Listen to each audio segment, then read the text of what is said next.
யாரு நீயா? வா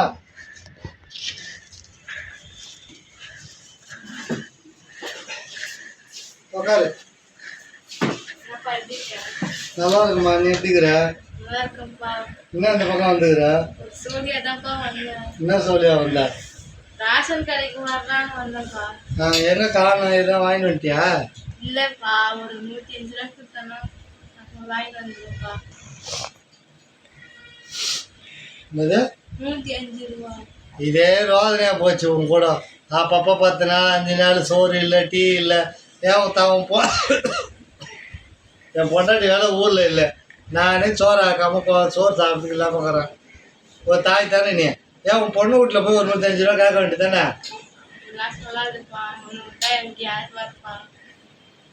என்கிட்ட காசெல்லாம் இல்லைம்மா. நீ வந்து வந்து வந்து நானே 2-3 பிள்ளைகளை வச்சுட்டு கஷ்டப்பட்டுக்கிறேன். உனக்கு கொடுக்குறதுக்கு நான் காசு வச்சுக்கிறேன். என் பிள்ளைங்க பொண்டாட்டிலே ஒன்றும் இல்லை. பொண்டாட்டியே ஊருக்கு போயிடுறேன். எப்போ பாரு வெளியே போடி முதல்ல. எதுக்கு இப்போ உனக்கு தான் கவர்மெண்ட்ல அரிசி ஃப்ரீயாக தானே போடுறாங்க. அப்புறம் 105 ரூபா எதுக்கு உனக்கு? அரிசி எண்ணெய் சக்கரை எதுக்கு அரிசி சக்கரை எண்ணெய்லாம் உனக்கு?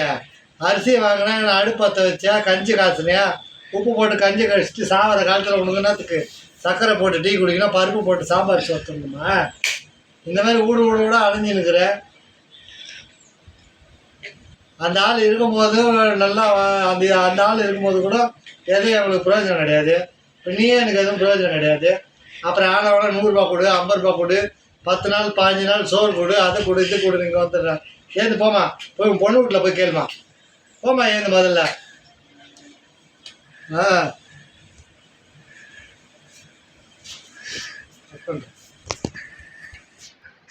இந்த 100 ரூபாய்க்காக யாரையும் கேட்க வேண்டியதா இருக்கு. நான் 2 பேரும் எப்படி நல்லா வளர்த்தேன், எல்லாரையும் காலேஜ் அனுப்பிச்சு விட்டேன், என்ன குறை வச்சேன், கல்யாணத்துல எல்லாம் பண்ணேன். போயிருக்கும் போது என்னையே கூட்டு போயிருக்க வேண்டியதான். கடவுளே என்னை எடுத்துக்கோ. நான் என்னை விட்டு அவன் போயிட்டாங்க. நான் இப்ப ஏதாவது திச்சு இருக்க வேண்டியது.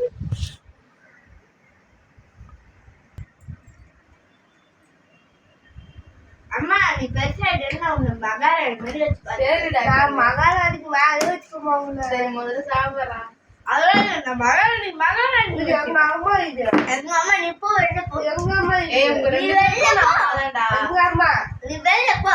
அம்மா நீ என்ன அம்மா 2 பேரும் அம்மா தான் அம்மா வெளில தான் இருக்காங்க. அவலாம் இல்லடா. அம்மா நீங்க 2 பேரும் நீ பாத்து கூட நானே பாத்துப்பேன் அம்மா. சரி பரவாயில்ல முதல்ல சாப்பிடுங்க. அப்புறம் நல்லா பாத்துப்பேன். ஓ கம்மி நல்லா பாத்து. சரி சண்டை போடாதீங்க. புரிய நான் சரி நீங்க 2 பேருமே என்ன பாத்துக்கோங்க.